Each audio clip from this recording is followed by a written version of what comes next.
Bismillahirrahmanirrahim. Assalamualaikum warahmatullahi wabarakatuh. Salam sejahtera bagi kita semua. Shalom, Om Swastiastu, Namo Buddhaya, dan salam kebajikan. Baik, sebelumnya perkenalkan, nama saya Ananda Ayu Fitriana dari cabang Bangkalan. Nah, di sini saya akan mereview kembali apa yang telah disampaikan oleh pemateri oleh Kanda Baudin mengenai kepemimpinan, manajemen, dan organisasi. Ganti Nanda ya. Nah, sebelumnya apa sih kepemimpinan itu? Nah, seperti yang dijelaskan oleh Kakanda tadi, menurut Notter, kepemimpinan ini adalah sebuah proses dalam mengarahkan atau mempengaruhi kegiatan terkait sebuah organisasi atau kelompok demi mencapai tujuan tertentu. Nah, beliau juga memberikan contoh menurut Ricky adalah proses perencanaan, organisasi, koordinasi, dan kontrol pada sumber daya agar tujuan tercapai secara efektif dan efisien. Nah, efektif di sini maksudnya tujuan ini tercapai sesuai rencana, dan efisien berarti bahwa manajemen dilakukan secara cermat, terorganisir, dan tepat waktu. Kemudian organisasi. Nah, sedangkan organisasi ini menurut KBBI ini adalah kesatuan atau susunan dan sebagainya yang terdiri atas bagian-bagian. Ada orang dan sebagainya dalam perkumpulan dan sebagainya untuk tujuan tertentu. Atau bisa juga kelompok kerja sama antar orang-orang yang diadakan untuk mencapai tujuan bersama. Kemudian selanjutnya yakni ada, jadi perbedaan antara ketiga itu kepemimpinan, manajemen, organisasi. Nah, kepemimpinan di sini secara singkatnya, secara sederhananya ini adalah orang. Jadi di sini kemampuan mempengaruhi seseorang. Kemudian adalah manajemen. Manajemen di sini adalah alat, di mana kemampuan mendayagunakan sumber daya yang ada. Selanjutnya organisasi ini adalah wadah. Wadah di sini adalah proses kerjasama untuk mencapai tujuan. Kemudian tipe-tipe kepemimpinan, salah satunya ada karismatik.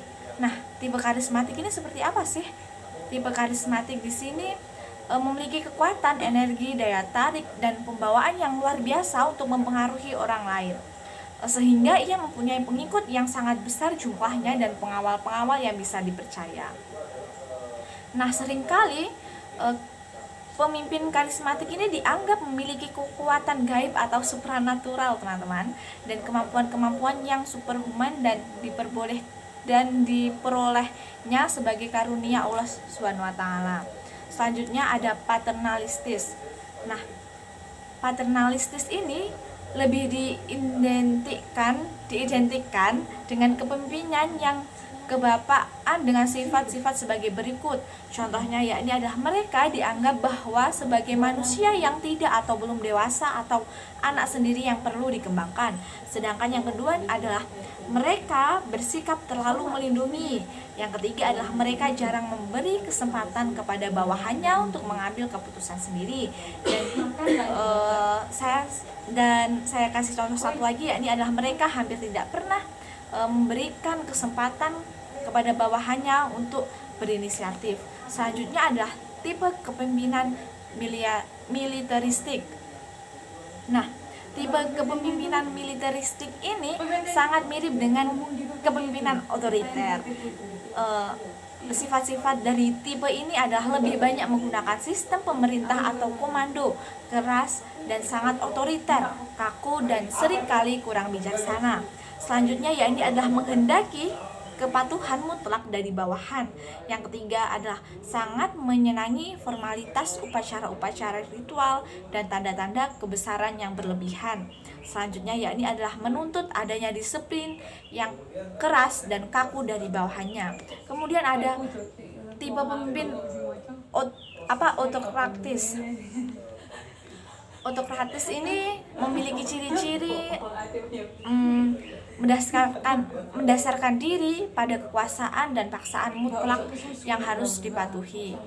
Selanjutnya yakni adalah pemimpinnya selalu berperan sebagai pemain tunggal, kemudian berambisi untuk merajai situasi. Itu adalah salah satu contoh dari kepemimpinan autokratis.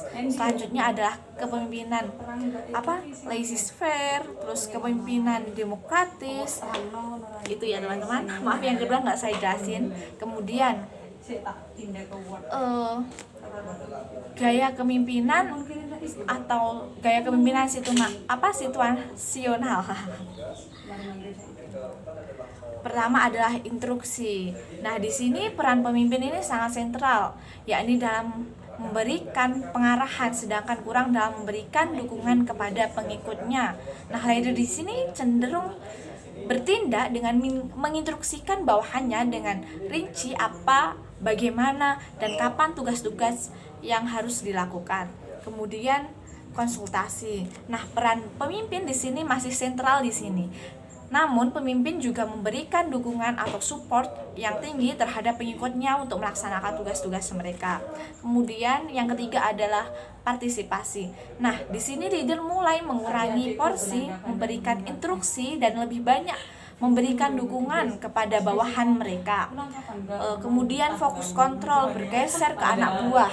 Nah, gaya ini muncul di mana pengikut merasa percaya diri dalam melakukan pekerjaan sehingga pemimpin tidak perlu bersikap sebagai pengarah. Kemudian ada delegating. Nah, ditandai dengan gaya kepemimpinan di mana perilaku direktif dan suportif sama-sama rendah.